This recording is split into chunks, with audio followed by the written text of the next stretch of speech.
lovely Taurus. Welcome to your reading for this full moon in Leo, which happens here in Aotearoa on the 5th, which is tomorrow. So thanks for tuning in. Please like, share and subscribe or comment, whatever. Check out the other readings, titles that stand out. I really appreciate it. It gets the videos seen by more people. And take what resonates, leave what doesn't, because remember, these are very general readings and they can only be general on this platform. So let's get some cards out. We go through and clarify for with a few other decks. So let's get cracking.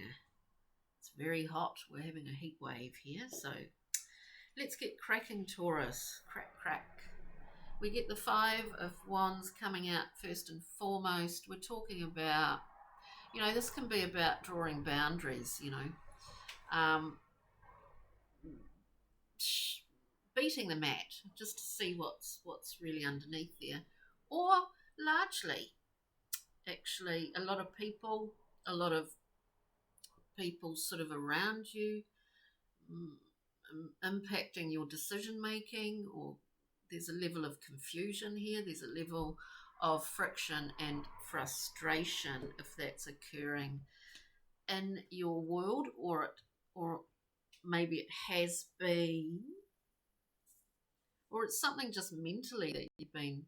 It's kind of, even though it's a wand, there's a mental element to that 5 of Wands. It can be really sort of like a tension, and I think that for the last sort of wee while there has been sort of tension in the air. It's that kind of thing.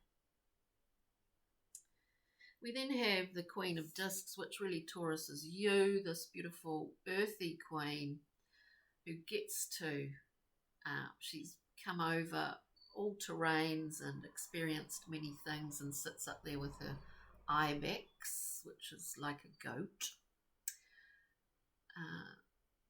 Very adept at the old rock climbing here, and with that beautiful large wand with a big quartz on the end of it.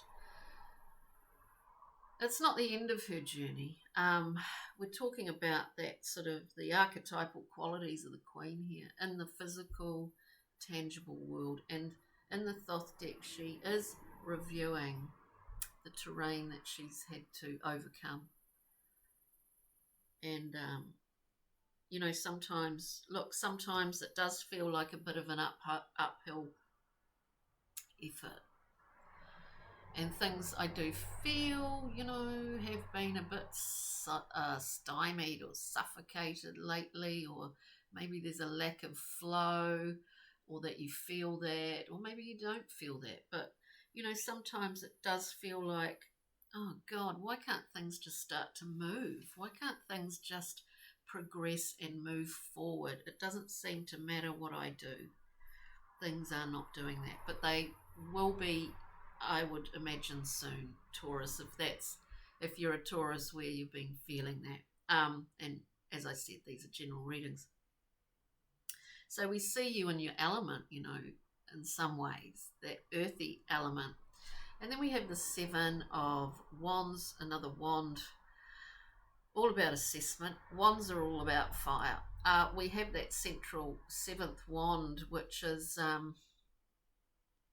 creating a level of tension, a level of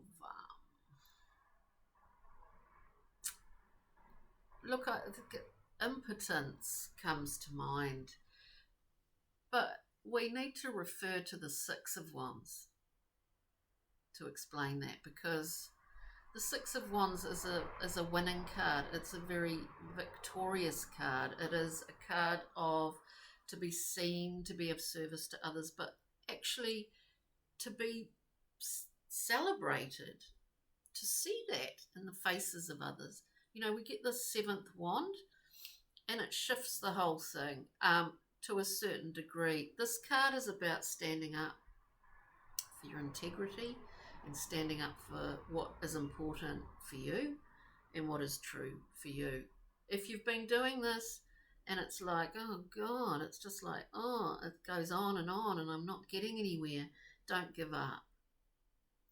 Because what happens next is more tension, but it is change. We see this in the Two of Discs. It is a card where we are reminded of, the infinite nature of ebb and flow.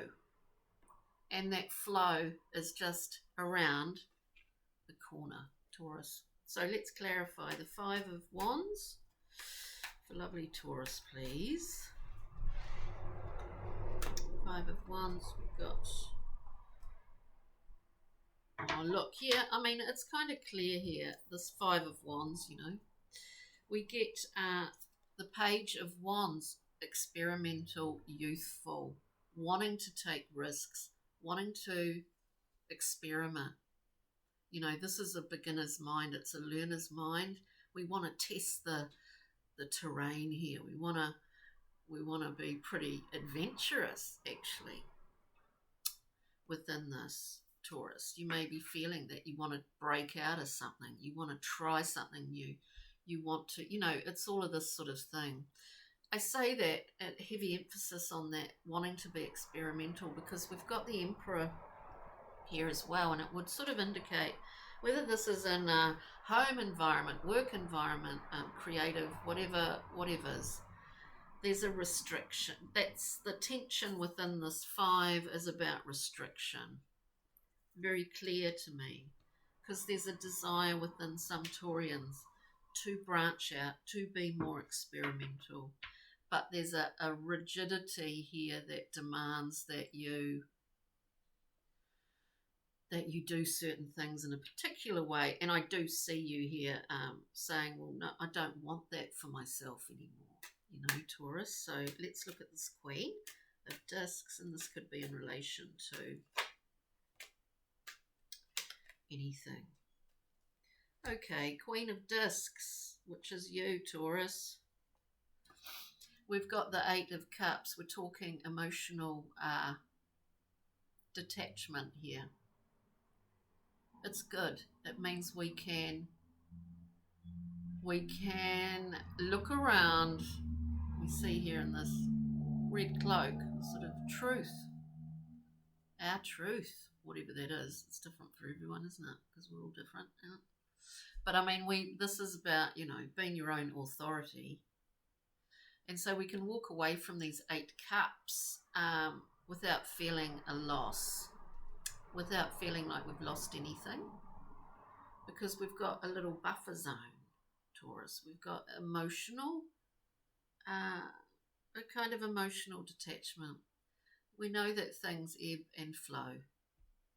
We know change is constant.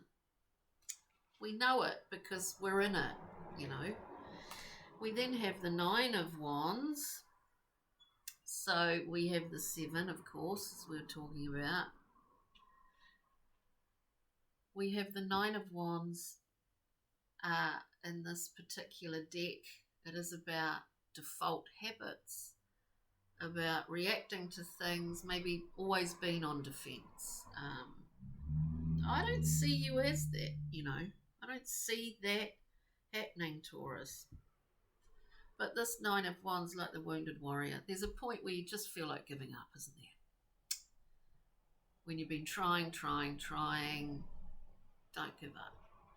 Because this is part of a bigger picture, Taurus. We've got death coming in here, transformation.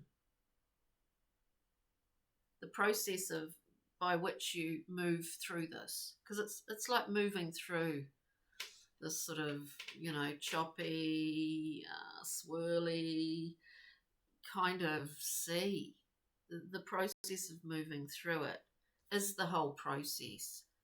You don't see it yet, but it's going to give you so much.